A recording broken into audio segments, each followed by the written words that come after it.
बिस्मिल्लाहिर्रहमानिर्रहीम। अस्सलाम वालेकुम नाज़रीन, आप यूट्यूब चैनल देख रहे हैं। मैं इमरान खान हूँ। कुछ चीज़ें मैं आपको भी बताता हूँ। कौमी सलामती कमेटी की जो मीटिंग हुई है उसमें अहम फैसले किए गए हैं। शहबाज शरीफ साहब की ज़ेर सदारत हुई है और मिनिस्टर भी वहाँ मौजूद थे। आर्मी चीफ और फ़ौजी क़यादत जो है, आला क़यादत, वो भी वहाँ मौजूद थी। कुछ फ़ैसले हैं वो आपके साथ शेयर करते हैं। कुछ सिचुएशन भी है क्योंकि ये हुकूमत चीज़ों को कंट्रोल करने में पूरी तरह नाकाम रही है।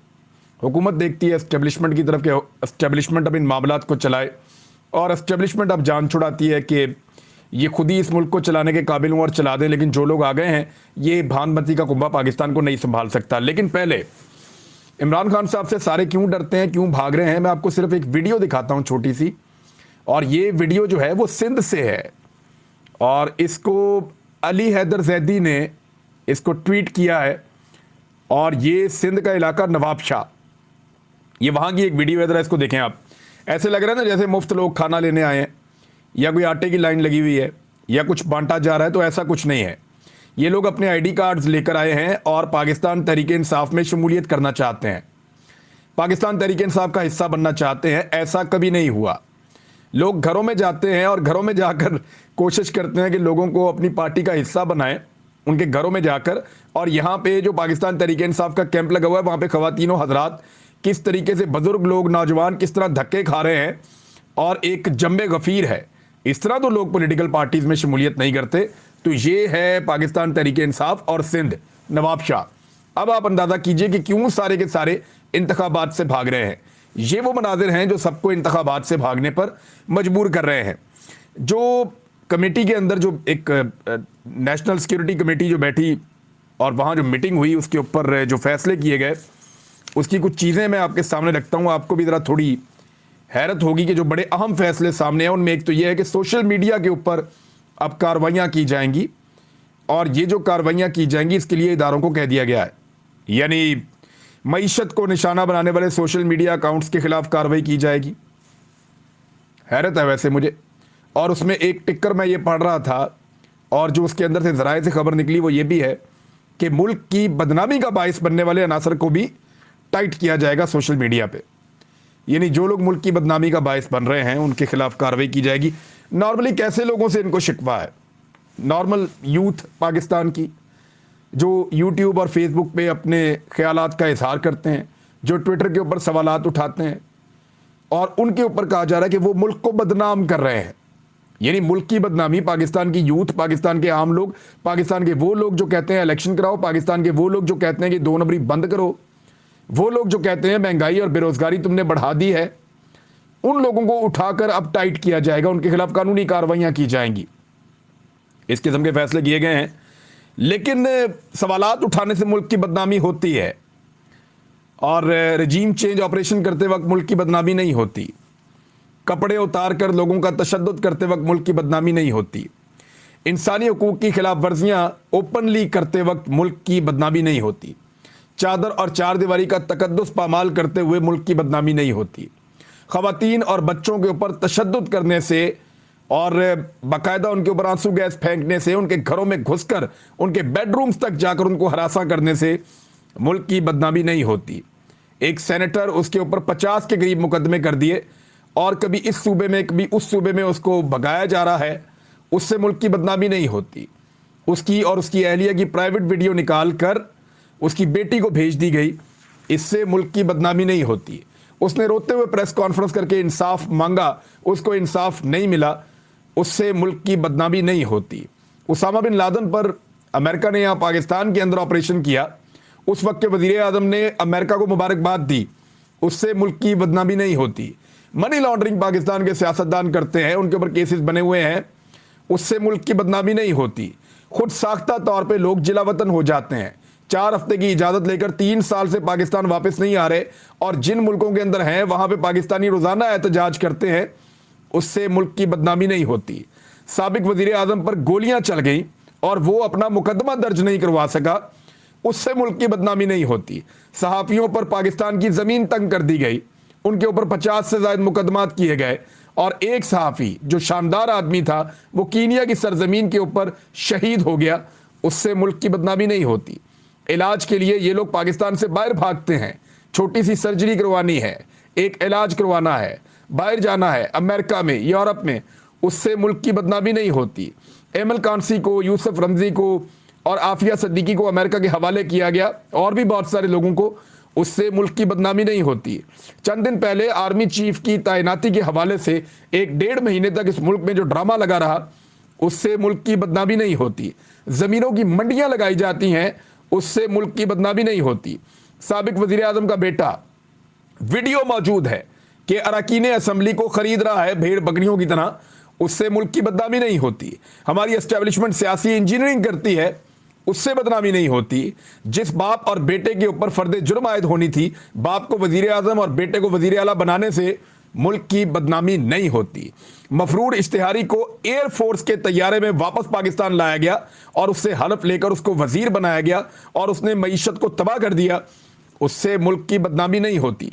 वजीर आज़म का मफरूर इश्तिहारी बेटा उसी दौरान, यानी मैं सलमान शहबाज की बात कर रहा हूं, अपने बाप के गैर मुल्की दौरों में VIP बनकर पूरी दुनिया की सैरें करता रहा, उससे बदनामी नहीं होती। यानी केसेस की इंक्वायरियां करने वाले अफसरान और उनसे जुड़े हुए किरदार, यानी एक एक करके चंद महीनों के अंदर सारे अल्लाह मियां के पास पहुंच गए, सबको हार्ट अटैक आ गया, उससे मुल्क की बदनामी नहीं होती। भारत से आने वाले तैयारे में हुकूमती शख्सियत, उसके रिश्तेदार और बहुत सारा सामान जो है वो एक अरब मुल्क में पहुंच गया, उससे मुल्क की बदनामी नहीं होती। पूरे मुल्क में दहशतगर्दी की एक नई लहर आई है, कुछ नहीं होता।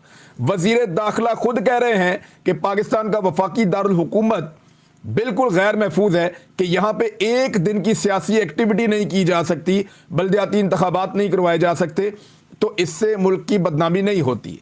NRO 2 हासिल किया गया, इससे मुल्क की बदनामी नहीं होती। पाकिस्तान की तमाम इशराफिया ने अपने केस खत्म करवा दिए, उससे मुल्क की बदनामी नहीं होती। ओवरसीज पाकिस्तानियों के वोट का हक खत्म कर दिया गया, उससे मुल्क की बदनामी नहीं होती। अपने ही हमवतनों में से बहुत सारे लापता हैं, उससे कोई बदनामी नहीं होती। सारी दुनिया के सामने हमारे हुक्मरान और एस्टेब्लिशमेंट कशकोल लिए घूमते हैं, उससे मुल्क की बदनामी नहीं होती।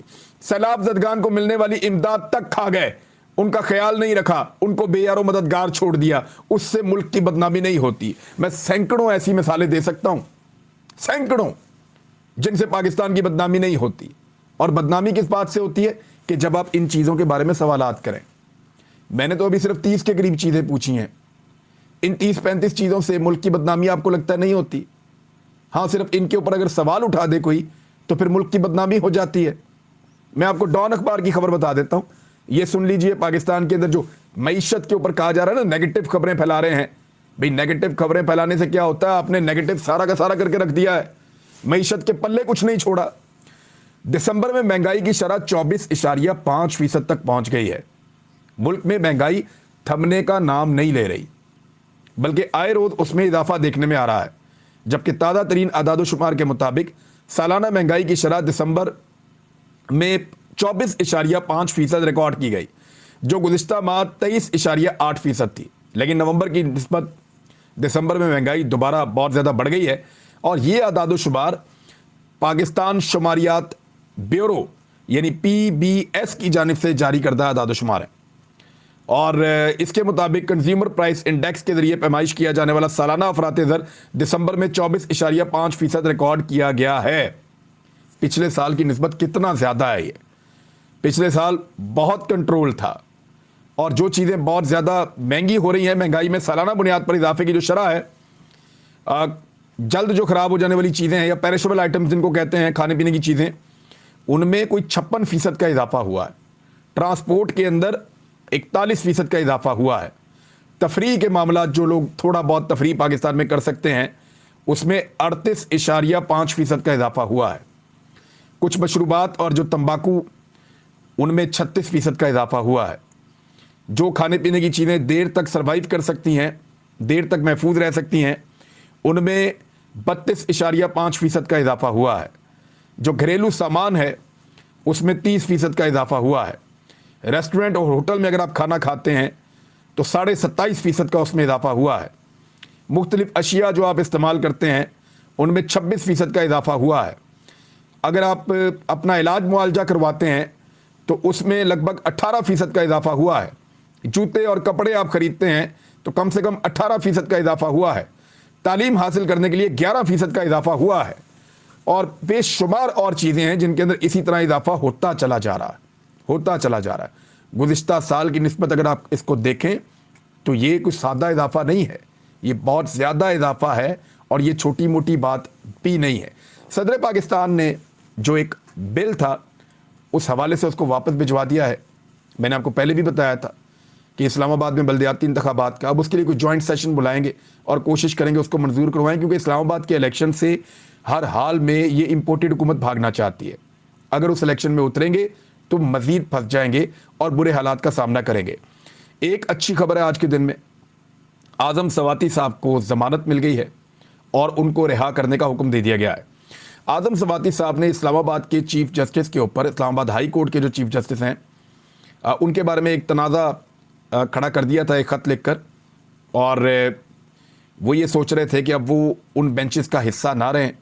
اور ایک خط انہوں نے لکھا تھا, تھوڑے دن پہلے میں نے رپورٹ کیا تھا, اور اس میں انہوں نے یہ کہا کہ جس طریقے سے ان کا کیس سنا گیا, انہوں نے کچھ حوالے بھی دیے, تو انہوں نے یہ کہا کہ ان کو انصاف نہیں مل رہا, اور یہ بھی کہا کہ جسٹس ڈیلیڈ جسٹس ڈینائڈ, یعنی اگر آپ انصاف دینے میں تاخیر کرتے ہیں تو پھر انصاف نہیں ہے, وہ نا انصافی ہے. اب اعظم سواتی صاحب کا جو متنازع ٹویٹ والا کیس ہے اس میں اعظم سواتی صاحب کی ضمانت منظور کر دی گئی ہے, انہیں رہا کرنے کا حکم دے دیا گیا ہے, اور پی ٹی آئی رہنما اعظم سواتی کو 2 لاکھ روپے کے مچلقوں کے عوض درخواست ضمانت بعد از گرفتاری منظور کرتے ہوئے انہیں رہا کرنے کا حکم دیا گیا ہے. دیکھیے کیا کچھ نہیں کیا گیا, ان کی بیٹی کو ان کی بیوی کی اور ان کی نجی ویڈیو بھیجی گئی, ان کے اوپر جو ہے وہ کیسز بنائے گئے, ان کو بلوچستان لے گئے, پھر ان کو سندھ لے گئے, پھر ان کا گھر توڑ دیا, پھر ان کے گھر کو سیل کر دیا, پھر ان کے بیٹے کو ہراساں کیا, ان کی بیٹی کو ہراساں کیا, ان کی پارٹی کو ہراساں کیا, اور ان کو لگاتار دباؤ ڈالتے رہے جتنا عرصہ وہ گرفتار رہے. اب دیکھنا یہ ہے کہ اعظم سواتی باہر آنے کے بعد کیا اناؤنسمنٹ کرتے ہیں اور کیا بات بتاتے ہیں. وہ آدمی انصاف کی تلاش میں 75 سال کا آدمی مارا پھرتا رہا, اس کو انصاف نہیں ملا, اور اب ضمانت ملی ہے. یہ بھی کوئی انصاف نہیں ہے, جو ناانصافی ہو رہی تھی اس کو کچھ حد تک روکا گیا ہے, لیکن اس کو انصاف نہیں ملا. جن لوگوں نے اس کو گرفتار کیا, جن لوگوں نے اس کو ننگا کیا, جنہوں نے اس کی ننگا کر کے ویڈیو بنائی, جنہوں نے اس کی ایک نجی جگہ کے اوپر اس کی اور اس کی اہلیہ کی ویڈیو بنا کر اس کو اس کی بیٹی کو بھیجا, جنہوں نے یہ سارا گندا کھیل کھیلا ہے, ان سب لوگوں کے خلاف ابھی تک کوئی کارروائی نہیں ہونی, ابھی تک ہوئی نہیں ہے, اور ان کے خلاف کارروائی ہونی چاہیے. ان کے بیٹے نے عدالت میں یہ کہا تھا کہ میرے والد نے جیل سے خط لکھا ہے, تو اس پہ چیف جسٹس نے ریمارکس دیے کہ اس قسم کے خطوط عدالت عمومی طور پر نہیں دیکھتی, اور اس کے بعد پھر وہ خط واپس لے لیا گیا. مشورہ کیا گیا, بابر اعوان صاحب نے مشورہ کیا ان کے بیٹے سے, بعد میں ان کے بیٹے نے خط واپس لے لیا, اور بعد میں ہائی کورٹ نے انہیں ضمانت دے دی. اعظم سواتی صاحب باہر آئیں گے, باہر آ کر بات کریں گے, دیکھتے ہیں کیا ہوگا. دوسری جانب حکومت یہ چاہتی ہے کہ اسٹیبلشمنٹ نے جیسے ان کے اوپر ہاتھ رکھا ہوا ہے اسی طرح وہ ہاتھ, وہ دست شفقت ان کے سر کے اوپر رہے, اور ان تمام پارٹیز کو جوڑ کر رکھنے میں مدد کرے اسٹیبلشمنٹ, اور کوئی بھی ایک پارٹی چھوڑ کر نہ جائے. دوسری جانب اسٹیبلشمنٹ بھی اب تھکنا شروع ہو گئی ہے کہ کب تک ان کو لے کر چلتے رہیں گے. انہوں نے تو پاکستان کا بھٹا بٹا کے رکھ دیا ہے, اور مسائل سے نکلنا مشکل تر ہوتا چلا جا رہا ہے پاکستان کے لیے. حال تو وہی ہے جو ہم نے پچھلے ویلاگ میں بات کی تھی کہ بہت سارے اینالسٹ اب یہ کہہ رہے ہیں کہ فوری طور پہ ٹیکنوکریٹس پر مشتمل ایک نگران حکومت بنائی جائے 90 دن کے لیے, جو IMF سے ڈیل کرے, اور پاکستانیوں کو کچھ بوجھ اٹھانا پڑے گا اس بحران سے نکلنے کے لیے, اور اس بیچ میں ایک الیکشن کروایا جائے صاف شفاف. جو بھی الیکشن جیتے وہ پارٹی عوام کی تائید کے ساتھ حکومت میں آئے, اور پھر آ کر جو مشکل فیصلے کرنے ہیں, جو اصلاحات کرنی ہے پاکستان کی معیشت کے حوالے سے, وہ کرے تاکہ پاکستان آگے بڑھ سکے. MKM اور پیپلز پارٹی کے درمیان دراڑیں ختم کروانے کے لیے نون لیگ سرگرم ہو گئی ہے. یہ وقت بھی پاکستان کو دیکھنا پڑا. مسلم لیگ نون یہ سمجھتی تھی کہ پیپلز پارٹی نے پاکستان میں سب سے زیادہ کرپشن کی ہے, سب سے زیادہ بے ایمانی کی ہے, پاکستان کو سب سے زیادہ لوٹا ہے. سندھ اور پاکستان کے مسائل میں سب سے بڑا ہاتھ جو ہے وہ پیپلز پارٹی کا ہے. پاکستان کو 2 ٹکڑے کرنے کے لیے یہ پارٹی ذمہ دار ہے, یہ نون لیگ سمجھتی تھی. کراچی کے اندر بدامنی, کراچی کے اندر 2 نمبری, کراچی کے اندر کرپشن, کراچی کے اندر لینڈ مافیا ہونا اور چائنا کٹنگ کرنا, ان ساری چیزوں کے لیے, بوری بند لاشوں کے لیے نون لیگ سمجھتی تھی کہ MKM ذمہ دار ہے. اب ان 2 پولیٹیکل پارٹیز کے درمیان جو لڑائی ہو رہی ہے, صلح کروانے کے لیے نون لیگ متحرک ہو گئی ہے, اور نواز شریف نے ذاتی طور پر رابطہ کیا ہے. نواز شریف نے آصف علی زرداری سے رابطہ کیا ہے کہ کوشش کر رہے ہیں کہ نون لیگ کردار ادا کر سکے پیپلز پارٹی اور MKM کے اندر لڑائی ختم کروانے میں, کیونکہ یہ لڑائی کہیں ان کی حکومت کو ہی لے کر نہ بیٹھ جائے. और फिर वो एस्टेब्लिशमेंट के ऊपर पूरा एतबार भी नहीं कर सकते, क्योंकि एस्टेब्लिशमेंट को उन्होंने इस काबिल नहीं छोड़ा जितना बड़ा काम उनको करके दिया पाकिस्तान की एस्टेब्लिशमेंट ने। हुकूमत गिरा कर दी, हुकूमत बना कर दी, लेकिन ये एस्टेब्लिशमेंट के मेयार पर पूरा उतरने में पूरी तरह, या उनकी उम्मीदों पर पूरा उतरने में पूरी तरह नाकाम रहे और पाकिस्तान की हर शोबे के अंदर जो है वो दुर्गत बना के रख दी। उधर पंजाब असम्बली का इजलास जो है वो 11 के बजाय 9 जनवरी को तलब कर लिया गया है, और बहुत टेक्निकल प्ले कर रहे हैं पीटीआई और काफ लीग के लोग, और वो अदालत में एक दफ़ा इस मामले को दोबारा लेकर जाना चाहते हैं। 11 तारीख को अदालत है, तो गवर्नर ने बहुत बड़ी गैर आइनी हरकत की है बकौल पाकिस्तान तहरीक इंसाफ के और काफ लीग के। तो इन चीज़ों को सामने रखते हुए वो एक दबाव भी बढ़ाएंगे और मैक्सिमम टाइम गेन करेंगे अपने बंदे पूरे करने के लिए। इमरान खान साहब के बकौल उनके 3 लोगों को ये कहा गया है कि वो एतमाद के वोट के दौरान न्यूट्रल हो जाएं। लेकिन इंटरेस्टिंग बात यह है कि अगर वो न्यूट्रल हो भी जाते हैं, उसके बावजूद अगर परवेज़ इलाही एतमाद का वोट ना ले पाएँ, फिर क्या होगा? फिर एक नए कायदे ऐवान का इंतखाब किया जाएगा। दोबारा अगर परवेज़ इलाही वज़ीर आला के उम्मीदवार बनते हैं और हमजा शहबाज बनते हैं, तो हमजा शहबाज कभी भी 178, 179 से ऊपर नहीं जा पाएंगे, उनकी वहाँ ब्रेकें लग जाएंगी। और परवेज़ इलाही साहब भी अगर पूरी नहीं कर पाते तो फिर ये रन ऑफ इलेक्शन में जाएगा और उसमें दोबारा पाकिस्तान तहरीक इंसाफ और परवेज़ इलाही जीत जाएंगे। अगर परवेज़ इलाही ने काफ लीग को ना खो दिया तो फिर वो जीत जाएंगे, और अगर वो दोबारा जीत जाते हैं तो फिर वो असम्बलियाँ तहलील कर देंगे। तो असम्बलियों की तहलील तो होनी है, इसको डिले किया जा सकता है, ताख़ीर का शिकार किया जा सकता है, लेकिन इसको ख़त्म नहीं किया जा सकता इस मामले को। और स्पीकर ने भी यही कहा कि डंके की चोट के ऊपर जो है वो दोनों असम्बलियाँ हम तहलील कर देंगे, सिर्फ कानूनी मामलात में से एक दफ़ा हम निकल जाएँ। अब तक के लिए इतना ही। अपना ख्याल रखिएगा, अपने इस चैनल का भी। अल्लाह हाफ़िज़।